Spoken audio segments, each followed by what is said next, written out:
श्रद्धांजलि दी उनकी पुण्यतिथि पर। मैंने कल पहली बार उनकी जो आत्मकथा है कल्याण मार्ग के पथिक उसे डिटेल में पढ़ा और ऐसा लग रहा था कि उसको पढ़ के कि जैसे हमारे जीवन की ही कथा हो।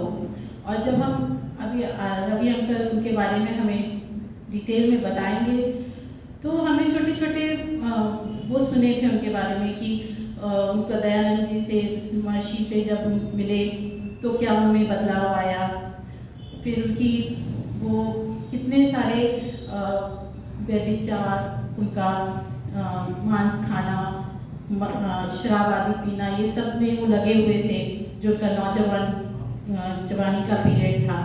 तो उसमें हमें ऐसा लगा कि एक बार उनको रात में खूब उल्टी हुई तो उनकी वाइफ ने सेवा करी तो उनके जीवन में परिवर्तन आ गया। परंतु कल मैंने जब पढ़ा तो मैंने देखा ऐसा नहीं हुआ था। वो परिवर्तन बहुत धीरे आ रहा था। वो बार उस गर्त में गिरते जा रहे थे।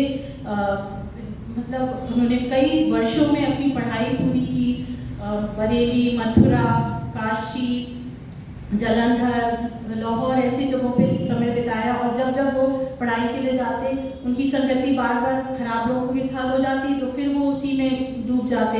फिर उनको कोई अंदर से पुकार आती थी। तो अगर इस बार इनकी वो पढ़े तो आपको लगेगा कि कहते हैं ना ईश्वर हमारे अंदर बैठा है और अंतरात्मा की पुकार कहती है नहीं निकलो इसके अंदर से।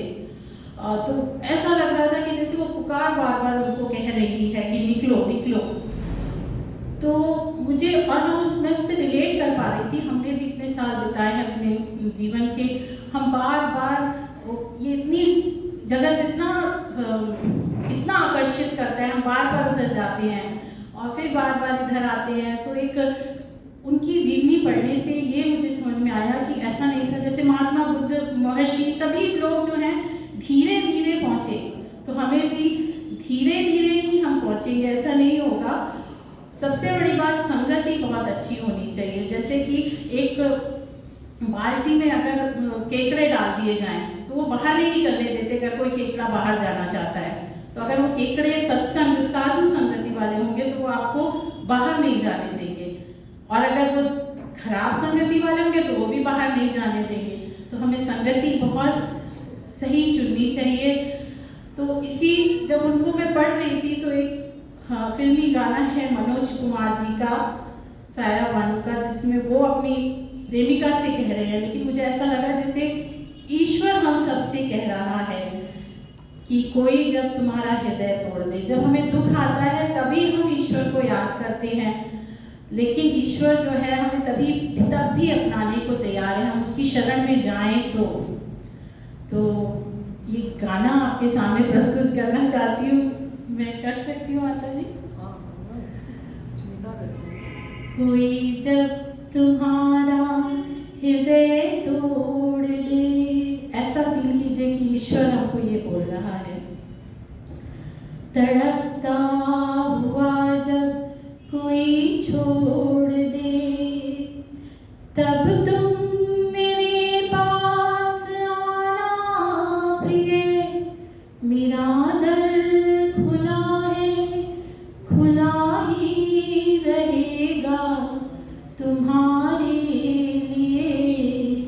कोई जब तुम्हारा हृदय तोड़ दे, अभी तुमको मेरी जरूरत नहीं, बहुत चाहने वाले मिल जाएंगे। अभी रूप का एक सागर हो तुम, कमल जितने चाहोगी खिल जाएंगे। दर्पण तुम्हें जब डराने लगे, जवानी भी दामन छुड़ाने लगे, तब तुम मेरे पास आना प्रिय। मेरा दर खुला है, खुला ही रहेगा तुम्हारे लिए। कोई जब तुम्हारा हृदय तोड़ दे।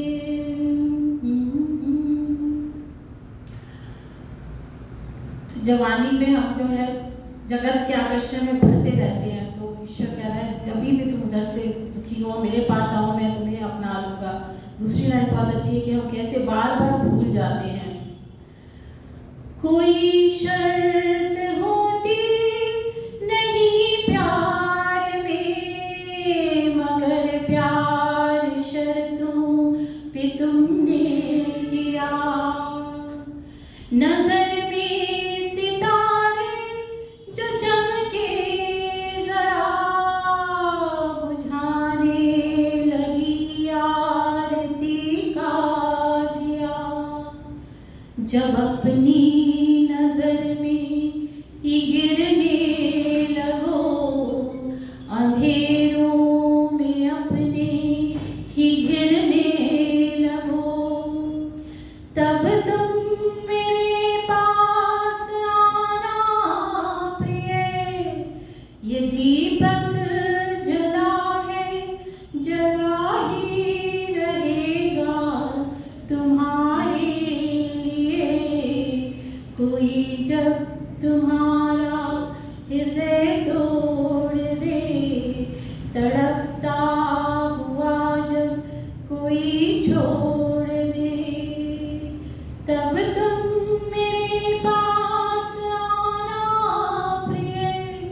मेरा दर खुला है, खुला ही रहेगा तुम्हारे लिए। कोई जब तुम्हारा।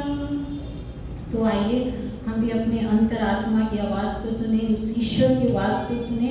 वह हमें पुकार रहा है और उसका दरवाज़ा, उसका दर हमेशा हमारे लिए खुला है। हम उसे जाने, पहचाने, माने। इसी के साथ मैं पुनः स्वामी श्रद्धानंद जी को श्रद्धांजलि अर्पित करती हूँ। बहुत ही प्रेरणादायी जीवन है उनका। आप लोग सब उनको अवश्य सुनिए, पढ़िए और उनके मार्ग पर चलिए।